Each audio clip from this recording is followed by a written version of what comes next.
I'm JJ Heller, and this is Instrumental, a show about the big and small moments that shape our lives. In every episode, my guest and I start near the end of their story and work our way back to the beginning.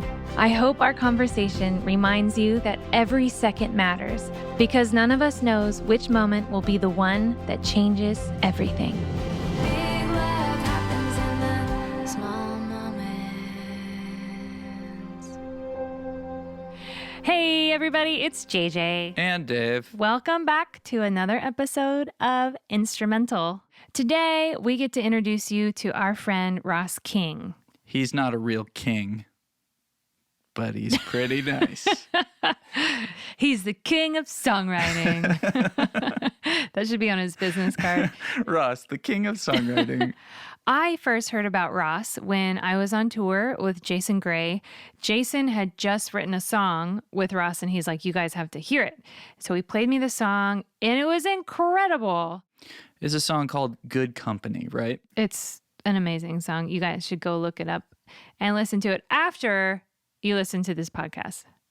So Jason played me the song, and I just fell in love with Ross's songwriting. And a few months later, we reached out to Ross to see if he would be willing to try to write a song with us. And he was. And he came over, and the rest is kind of history. We've written so many songs with Ross. JJ, when you think of Ross, what do you think of? Well, he is from Texas, so he's a real straight shooter. And he's super fun to write with because if we get stuck on a lyric or a melodic idea, he'll just say, okay, what about this one? What about this? What about this? I would say that your songwriting style is very contemplative. Yeah. You're almost like monk-like, and you go deep within yourself. And Ross is he's a collector of ideas. So he's always throwing them out because it's something that he's dedicated his life to. We are thrilled that you get to meet our friend Ross today. He's a gifted songwriter and has quite a story to tell. Just a reminder, our stories roll backwards in these parts. So we're going to start at the most recent part of Ross's story, and we're going to work our way back when he was but a young lad. So let's jump in. Act 3, Making Stuff. At 40 years old, after living in Texas for his entire life, Ross made the decision to uproot his family and move to Tennessee. Let's hear how that decision is panning out now. Do you guys know about self-talk? Do you guys do self-talk? Yeah. Right. I would think JJ. Sometimes I know Yeah. you probably told me some of this story. Mm-hmm. I remember early in my move here, we had this walk-in closet in our rental house. I never had a walk-in closet, and I would go in there to get ready for the day. And depending on who I was writing with, I would try to choose an outfit and shoes, particularly that seemed cool enough for that right. Mm-hmm. I mean, is that just a fair Nashville thing to say, right? Yes, here I was 40, 41, 42 years old. I wasn't young, you know. And I remember standing in my closet and out loud saying things like, you moved your whole family here and it didn't work. I would say that like out loud, you know, like, what is that? What is that? You know, I had to get past stop saying that about your life. The journey for me has been silencing those voices, resetting whatever standard that I thought that was that made it okay. But also, if I'm really honest, I'm also doing more work that's working, okay? Like we are more stable than we were, and I am finding the lane or lanes that I'm succeeding in. I came here to write CCM, Contemporary Christian Music, and I have not, by and large, succeeded at that. I've done okay. In terms of numbers, I've had a lot of people record songs that I helped to write. But in terms of bill paying... Yeah, I mean, how many? 100. I don't know, lots. It's 20 or 30 a year easy for the last 5 years. So major artists that people are very familiar with. Sure, right. You've written with all of these people. They've put those songs on records. Right, but maybe not on the radio or didn't succeed in the way that they would have wanted. And so the money's just so little that it kind of goes in like a blip where it's almost like you look at my bio that Centricity has for me and you'd see the names and be like, I didn't know he wrote any of those songs because you wouldn't have heard them if you weren't like a deep fan of those people. Yeah. And people just don't realize, and you guys do, but the economies of scale are just really dismal and weird, and very surprising, even kind of shocking. So, Like songwriting doesn't pay well is basically what you're saying. That's what I mean. But then I started doing two other things that have done really well, which one is I went back to writing my own music and writing music for my fans, for me to be an artist. And there's just so many less hands in that pie taking pieces. And so I've found some places that I succeed there. And then writing what, is just known as sync music. So sync, like synchronized, meaning film, TV, ad music. It started working really well for me. And you guys know a lot about that. You've had some success there too. Not so much, but A little bit, a smidge. I mean, yeah, but I haven't had much more than that. But it does pay better and quicker than a lot of CCM does. And most of this is about the number of gatekeepers. And you guys will get this. This is why you're independent and why you're doing so well, is you realized, hey, let's be the gatekeepers for what we do. And so if this was a podcast on productivity and entrepreneurship, we'd go into that. But be your own gatekeeper or find a place where what you do has less gatekeepers. When I write a sync song, there's about 2 or 3 people at the most that have to like it. When I write a CCM song, there's 6 or 7 or 8 or 10 people that have to like it for it to work. And I write with you guys, I may not make a ton of money, but you have to like it. That's it. Oh, cool. I wrote with JJ and Dave for 3 hours and they're going to release it. Okay, that's really great. Tell us about an exciting sort of sync experience. Probably my funnest one, because it just kind of shows the weird dichotomy of like what people think versus what's true, is this one that just happened where there was this concert to benefit the medical personnel who are dealing with the coronavirus stuff. And it was an iHeartRadio sponsored, primetime on Fox, living room concert where all these different artists played songs from their catalogs in their homes. Like Billie Eilish was on it, and Tim McGraw, and Sam Smith, and Backstreet Boys were on it, Dave Grohl, whatever. All these people were on it. And they picked this song that I had written with a couple other guys.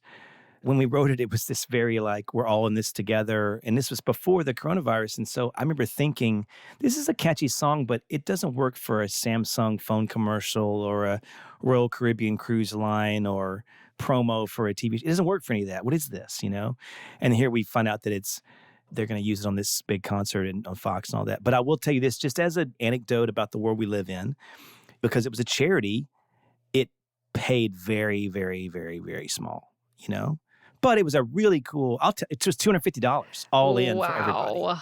Even though you were paid so little, I would assume that there's like a gratification and gosh. Look, you guys know this. You get to experience this. But when someone plays your song that you created, like that's like a really amazing. So anyone doing that is a big deal. Anyone, But when someone says, we chose this song, when this happened, I was like, Elton John did a little intro for the show. He was the host. And then the song played. And I was like, I kind of feel like Elton John just opened for me. I don't think that's what happened.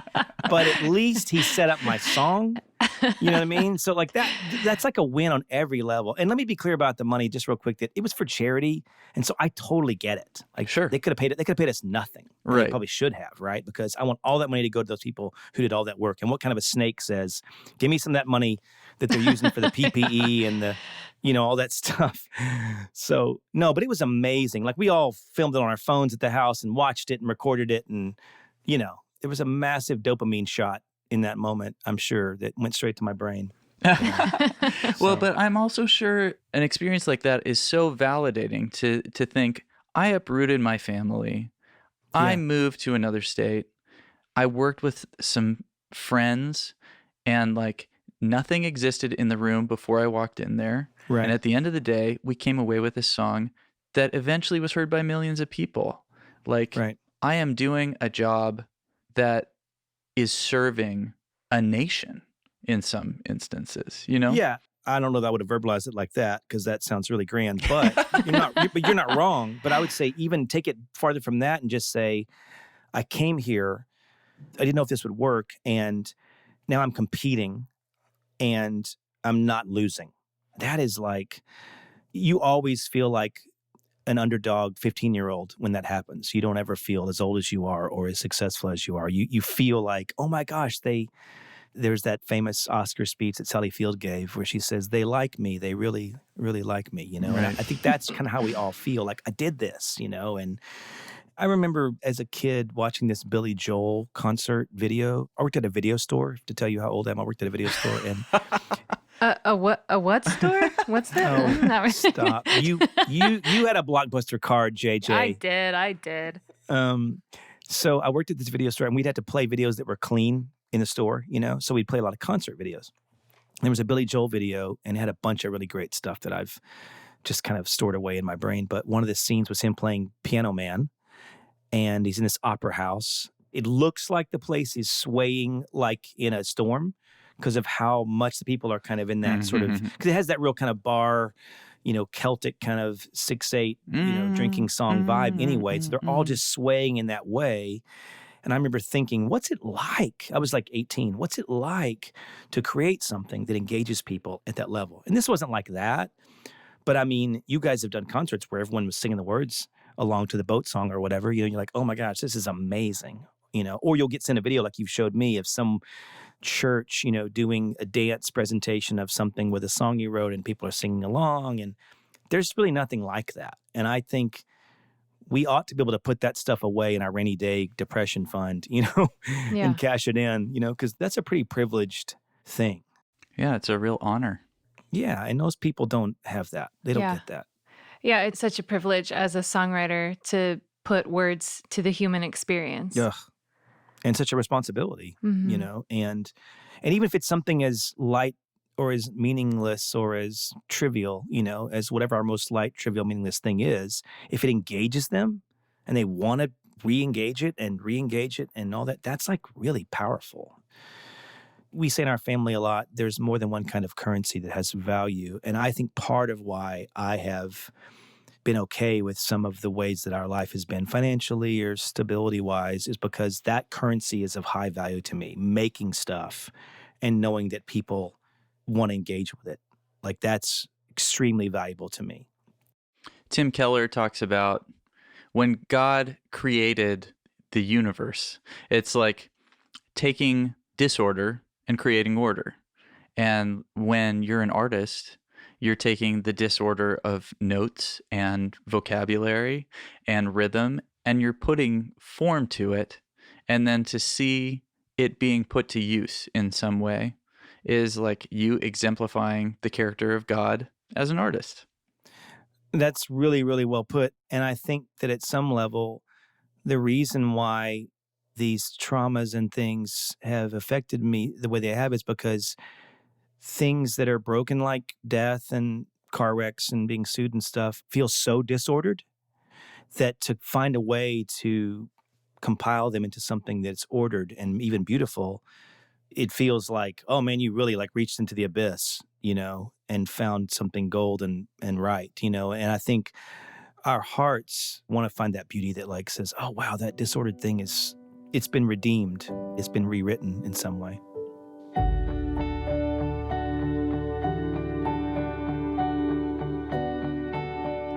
I really appreciate Ross's honesty about his emotional experience, and I'm so glad that he and his family have decided to stick around Tennessee because, selfishly, I want to keep writing songs with him. Me too. I also like hanging out with him and eating Chinese food. I know, we do. That's kind of a tradition. Mm-hmm. He's just the best. So we need to jump back in time a couple more years in Ross's story. What's the name of the necklace from the third Harry Potter book that like turns back time, you know? The Remembrall or something? Ooh, I think you're right. Nice. Well, I'm going to crank up the old Remembrall. Hang on a second. That's what it sounds like. for a second, what did I think that sounded like? It's sort of like. Can you make a different Remembrall sound? Okay. Ping, ping, ping, ping.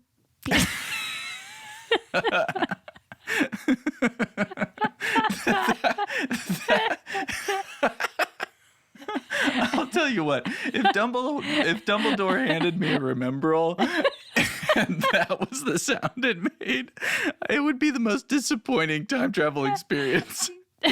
We're back in time. Yeah. It's very soothing. Oh my gosh. Okay, I'm crying.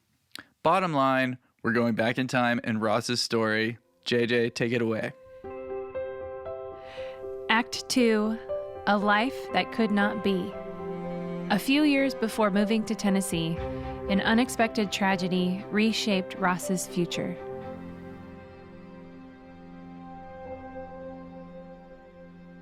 So yearly, my dad would take this fishing trip with my brother and some friends of theirs. My dad had a friend. My brother would have a friend.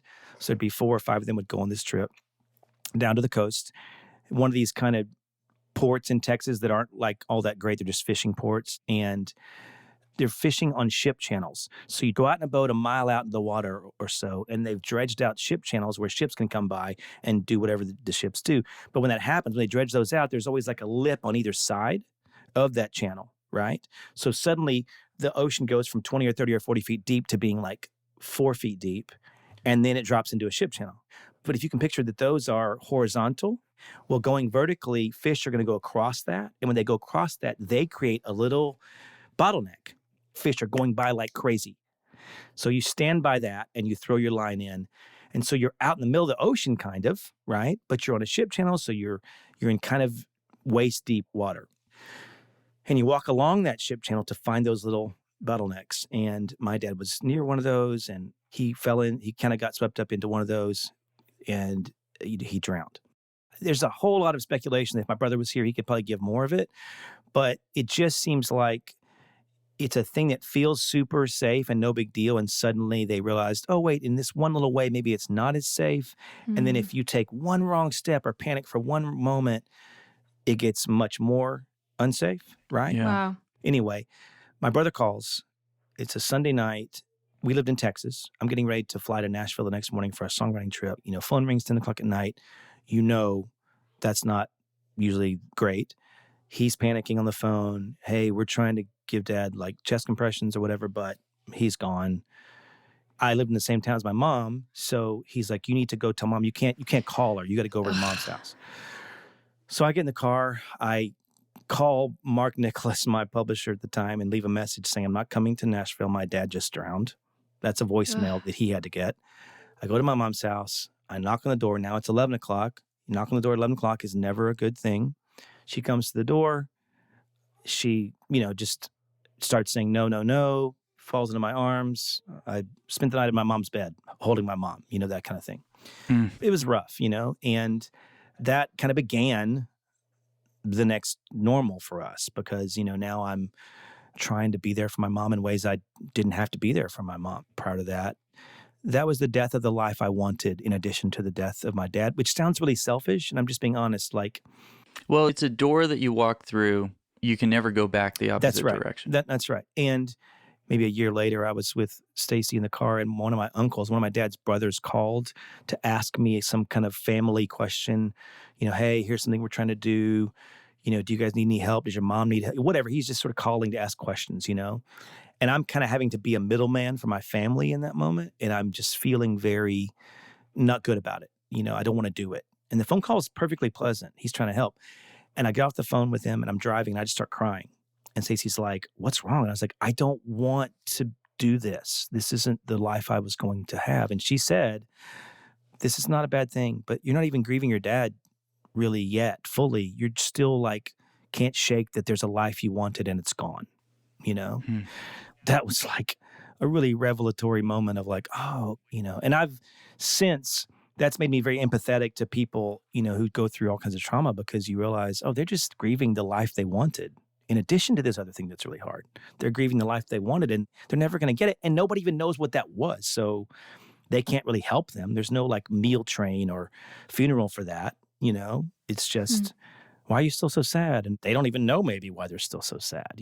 They're just, I really wanted to be doing this, instead of that.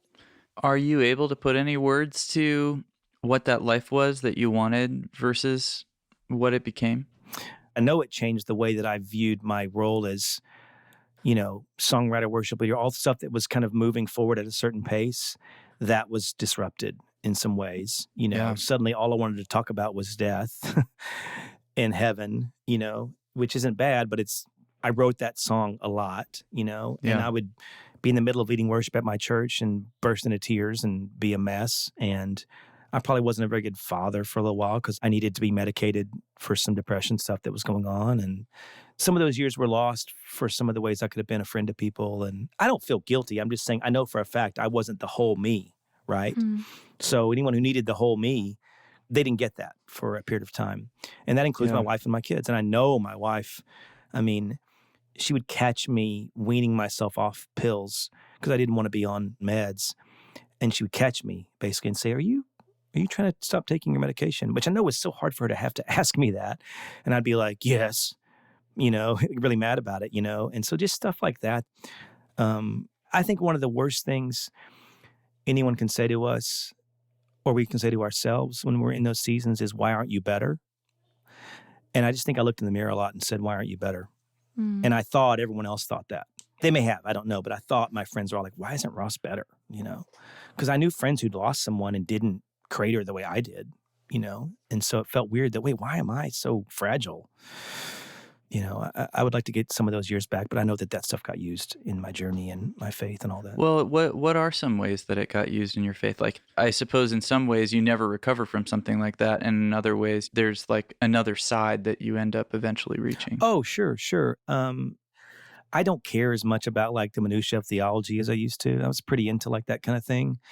And I just don't care anymore. Not because it doesn't matter, but I just don't have time in my brain for that. I just want to be for people, you know, and that sounds really noble, but it's just how I feel. I'm just way more in the middle on stuff like that, you know. I tell people that when I was 30, I had a lot of beliefs that were not very deep in their roots. And now I have like 3 or 4 beliefs total, but you're not going to pull them up no matter what you do, you know. Like it's gotten narrower and deeper.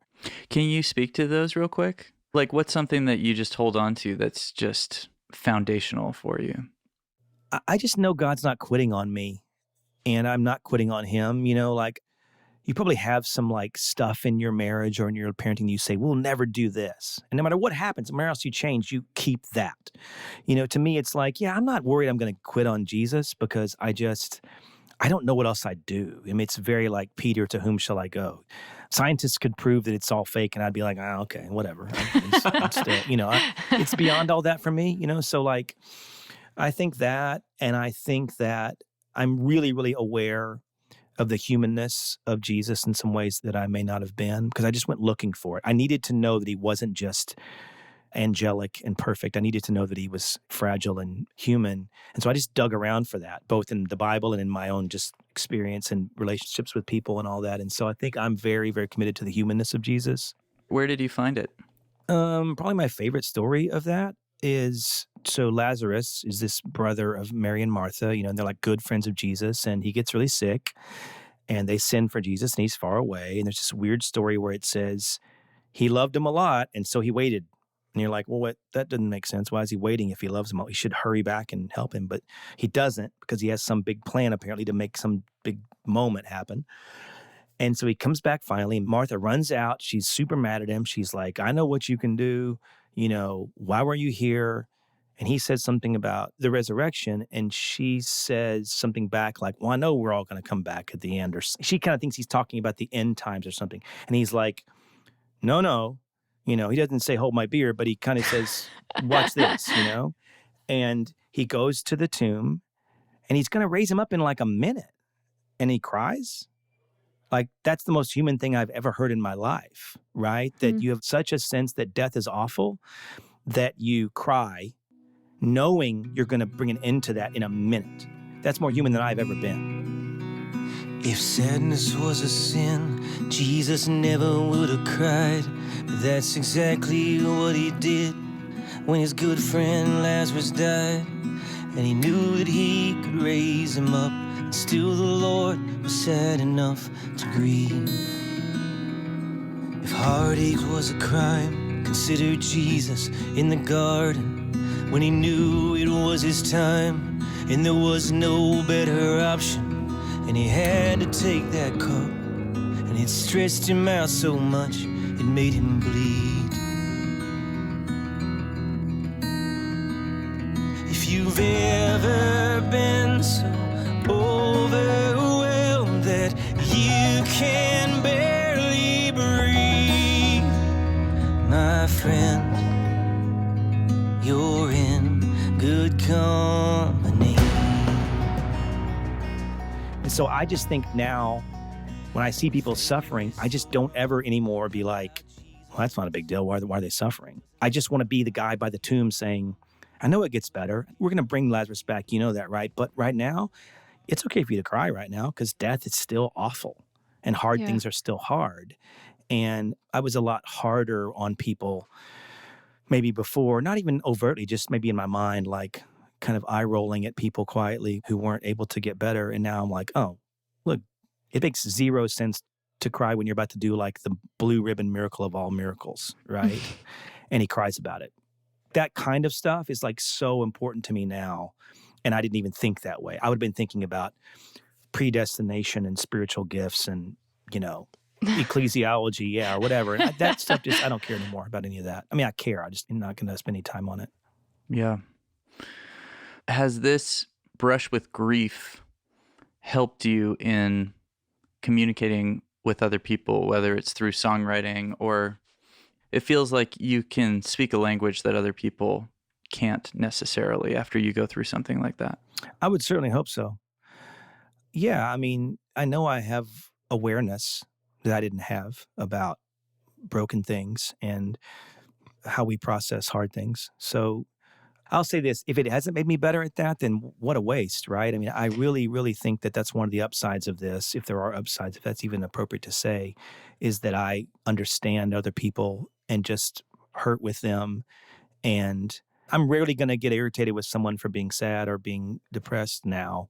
And I think I might have been potentially less sensitive to it before. And I'm a better songwriter. That seems very trivial, but I mean, it's my job and all that. And the main way I kind of process art and all that, I'm a way better writer. The first time we wrote, what I brought to that session, whatever that was, I promise you was informed greatly by this.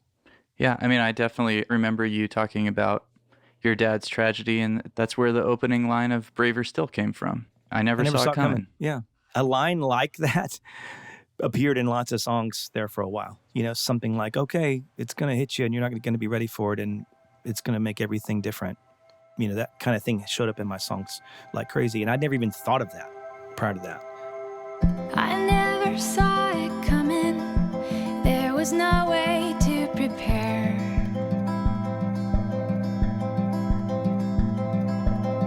The world kept spinning round me and left me standing there. And it's okay to grieve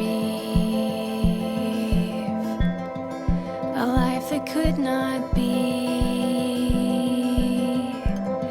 I'm trying to believe in something better, even if the dreams I had turned into dust.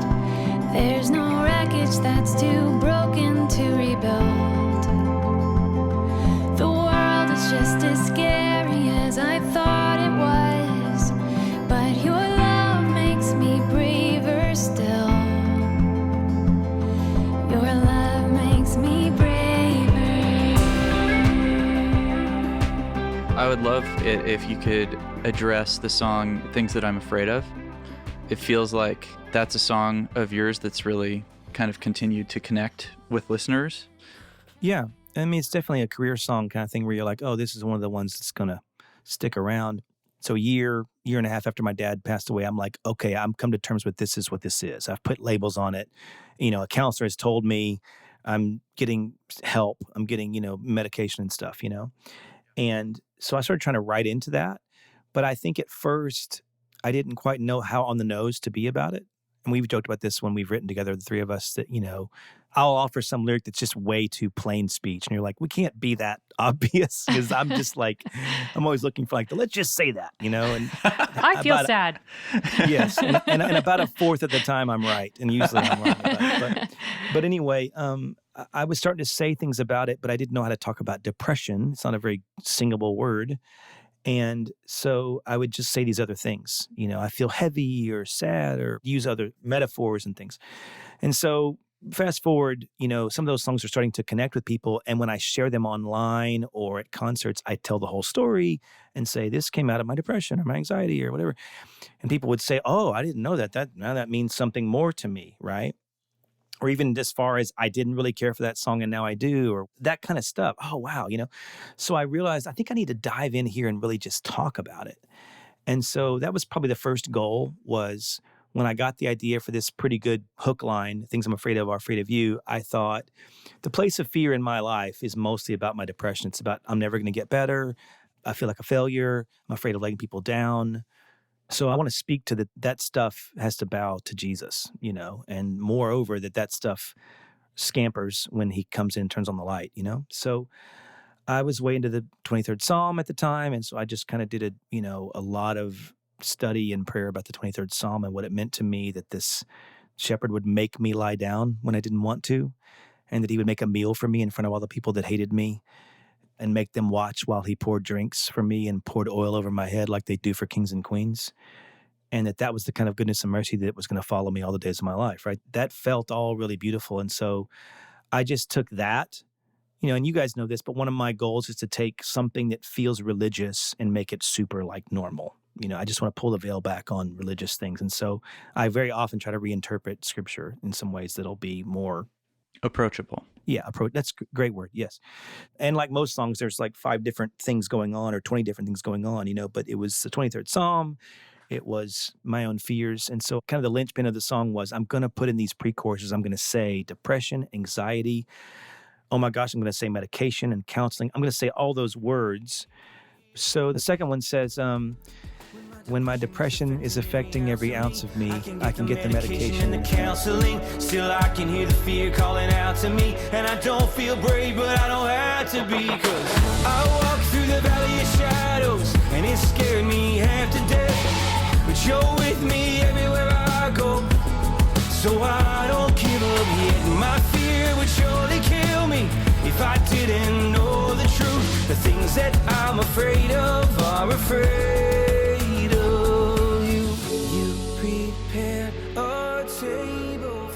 Everyone's afraid of stuff. And the thing they're most afraid of, and kind of the axis all that fear spins on, is death. And so what did Jesus do? Well, he said, okay, you guys are all afraid of death. Oh, okay. I'll just go die. And then I'll beat it. See, all that stuff you were scared of, I just beat that. So let's go live that kind of life, And so finding new ways to say that, it's of interest to me to say it's okay to be scared because they're scared too. They're more scared than you are.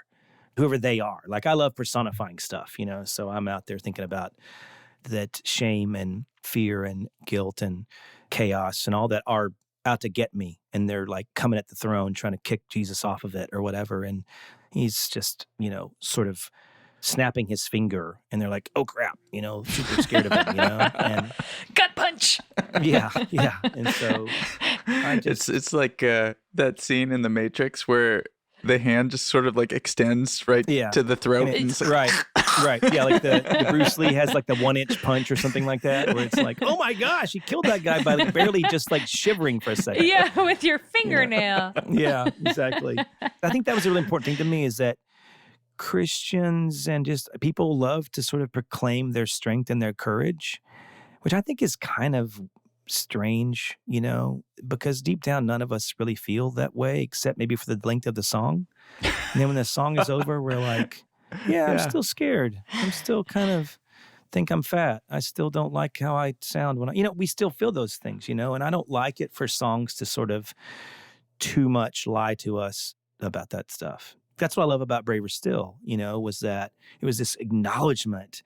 The world is just as scary as you thought it was, but I can be braver than that with help. Mm-hmm. It's important to me to speak like, no, it's really hard out there, but God's not quitting on you. Don't quit on him.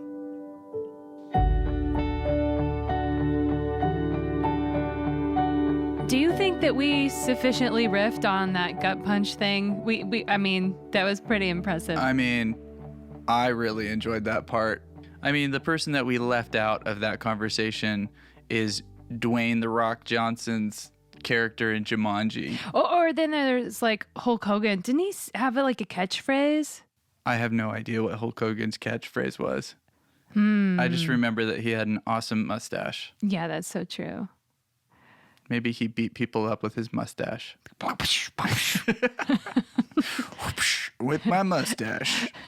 Oh, this is dumb. That got really ridiculous. But in all seriousness, with my history of anxiety, I can really relate to Ross's song, Things That I'm Afraid Of. And it's so important to remind myself of the truth because it's really easy to forget. And that's why all you have to do is tell Siri to play Things That I'm Afraid Of. By Ross King. He's not a real king. All right. It's time to hear Ross's first act. So this is going all the way back to the mid-90s when Ross was going to college and was given an offer that would eventually change his life. Take it away, JJ. Act 1, That Guy. We're about to hear how Ross fell in love with songwriting in a surprising way. This chapter of his life also involves 7,000 college students, Chris Tomlin, and a life-changing job application. Let's hear from Ross. A man named Greg Mott, who's now in Houston at a big church in Houston. Great guy. Him and some of his roommates started a Bible study in their apartment in like the late 80s, 89, I think it was. It just grew and grew and grew. And then as he graduates, I guess he started a nonprofit or something, and it became his job. And so the way this kind of transpired was funny. Breakaway was running about 150 people probably when I started kind of interacting with it. And so over the course of a year or two, while I was in college and trying to write songs on my piano in the garage, like not even playing on the guitar yet, they approached me and said, we kind of have some money in the bank now. We have a ministry. We want to support other ministries.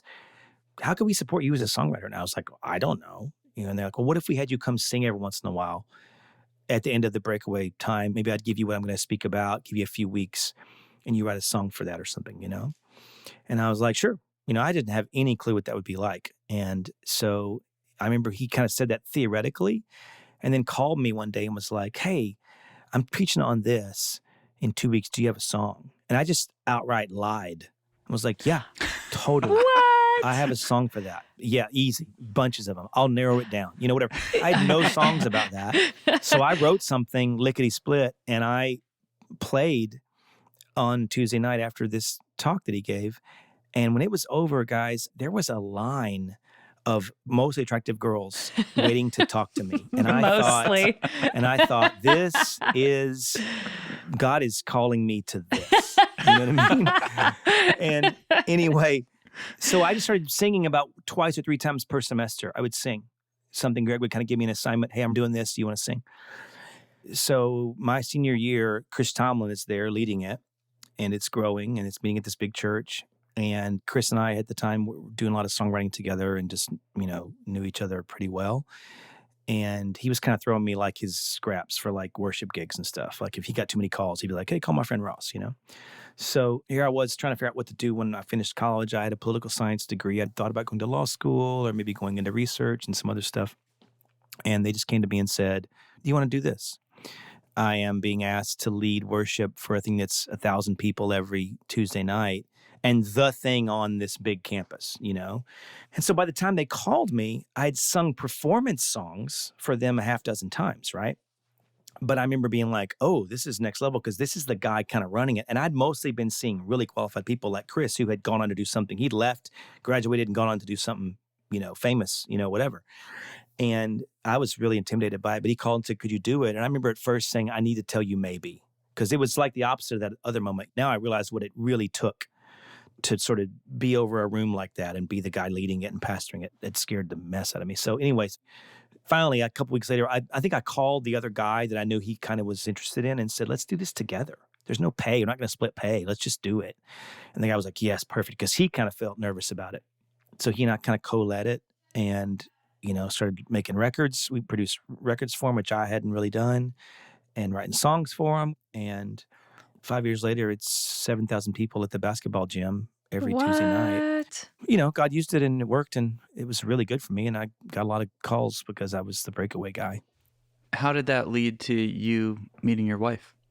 So we would always have college representation on the stage just to make it kind of more like, hey, these people are just like you. Because I was only 25, 26, but I was out of college, you know? And so we would kind of audition people to do different things for the different teams, worship and sound teams and all that stuff. And so Stacy was the person who asked her didn't even know she could sing, just felt like God had put her on this girl's heart. She approached Stacy and said, I don't know if you sing, but we're having kind of a quiet, kind of a casting call. You couldn't put out like a big word because we get hundreds of people. Right. Because I don't know if you know this, but some people like being on stage. They really like it. Anyway, so she was like, well, I do sing a little bit. I grew up singing in my worship team, whatever, you know. And so her and a handful of other college girls came out to audition. And I remember not even really noticing that she was really pretty, but just like her application, it being really good. And I remember I put a number 1 on her application and told myself, unless she's a terrible singer, she's got the job, you know, because she's just so impressive in all these other ways. And what do you remember about the application? Is there like something like, did she have really great handwriting or like she did, Dave, and that's not an insignificant thing, all right, in this day and age, okay, let's not trivialize that. Let's see your handwriting. You would put a 20 on my application. Yeah. No, it was, I mean, she answered the questions with some vulnerability and it sounded like she knew Jesus, but also wasn't bragging to me, which I loved, you know. Didn't seem concerned about getting the job as much as just telling her story, and I just thought that was cool. So anyway, I hired her, and we started singing together, and over the course of some time, you know, started making eyes at each other and whatever, you know, and yeah, from dating to marriage was 11 months. Wow. 7 months of dating, 4 months of engagement. What did her family think of her getting married to a musician? Are they going to hear this? No, I think that they had a hard time at first because she and I both were with someone else when we met. And in her situation, it probably seemed like that was the deal, you know. And I know that guy now, and he's married and has kids, and he's awesome, you know. But I'm saying, like, at the time, it probably felt like that was the thing. And, you know, they didn't know me. They knew him. And I always joke that, like, are you guys old enough for Happy Days? Do you kind of know Happy Days? A little bit. I always joke that I was like a low-level Fonz, you know, like walking in like, hey, on my motorcycle. Kind of like, what is this guy? What is this guy doing? Who is this idiot, you know? And I always joke that I was rolling in on my motorcycle like the Fonz saying, I'm going to, you know, write songs for a living and take your daughter away, you know? And so I'm sure that was an adjustment to them, but they're amazing. They're my family now. They're incredible.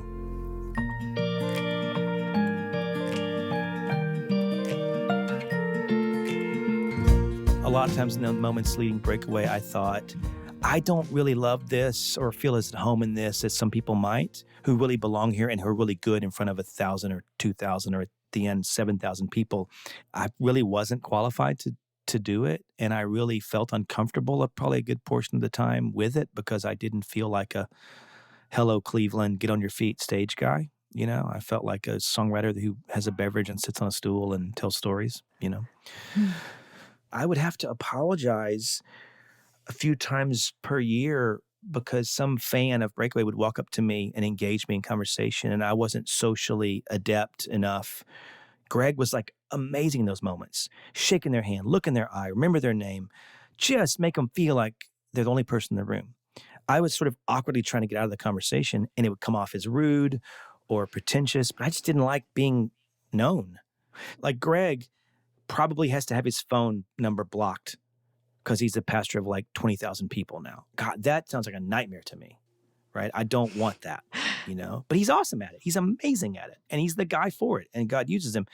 And he actually hired another guy that came on after me and did it right and did it well and belonged in that. And he hired that guy to go work for him at a church that he went and did. And that was a great choice. Those people have a gift that I don't have.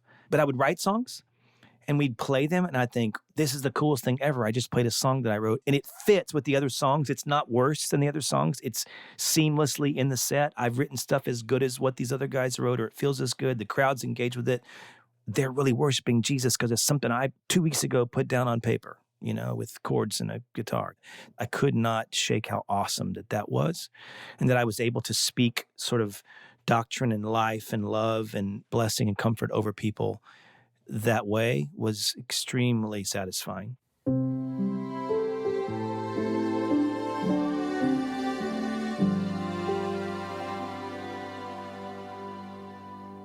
Would you say that you wouldn't be sitting in Nashville working as a songwriter if it wasn't for that invitation to come play a song that you hadn't written yet for that group of 150 college students? Oh, gosh. Yeah, no, that's exactly right. And it was all part of that awareness. You know, self-awareness is maybe the most invaluable trait we can have, right? Really knowing what we aren't good at and what we are good at. And so I was asked to write a song and I delivered. Like, it went great. And I had no problem executing that, even at 20 years old or however old I was then. But 2 years later, I'm supposed to do this other thing, and it's really hard.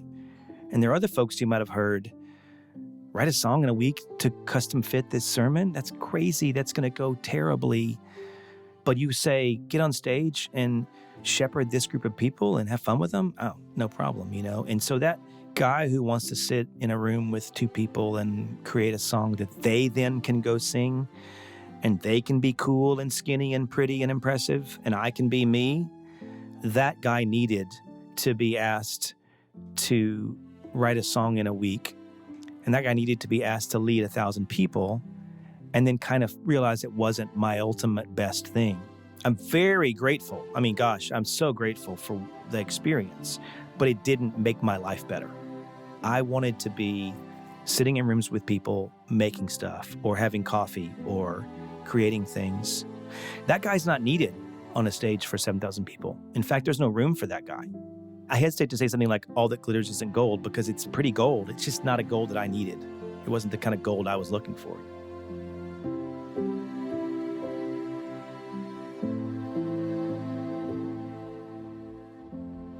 I just love his perspective on this. I think so much of growing up is figuring out where you shine, what makes you come alive, and how you can contribute to your community. Man, I feel like we have seen that time and time again with your career. It's like early on, I feel like I especially was trying to do a whole bunch of roles of different people. And the more that we've been able to collaborate with amazing specialists, the better your work ends up getting. That's right. When we get to focus on what we're really good at, that's kind of where the magic is. And then there's kind of a synergy when you're working with other people who are really great at what they do.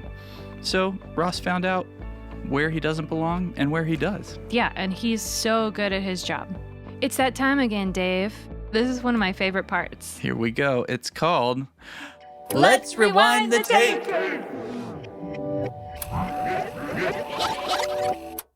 JJ, you ready for this? What am I ready for, Dave? Well, no, you say, oh yeah. Oh. Oh yeah. Let's do this. Let's do this. Like that? Yeah, something like that. Ross currently resides in Nashville, where he consistently co-writes incredible songs with other creators. But he wouldn't be writing every day if he hadn't left his home in Texas, where he learned that he came alive writing songs and not performing on a massive stage. But it was that very stage that introduced him to his wife and subsequently his 4 beautiful children. Nailed it! To find out more about Ross and his music, go to rosskingmusic.com. This episode of Instrumental was produced by me, JJ Heller. And me, Dave Heller, with additional editing by Kyle Henson. Our theme music is my song, Big Love, Small Moments, that I helped write. To find out more about me, listen to more of my songs, or watch my music videos, please visit jjheller.com. That's 2 letter J's, HELLER.com. We'll be back next week with another episode of Instrumental. So be sure to subscribe wherever you listen to podcasts.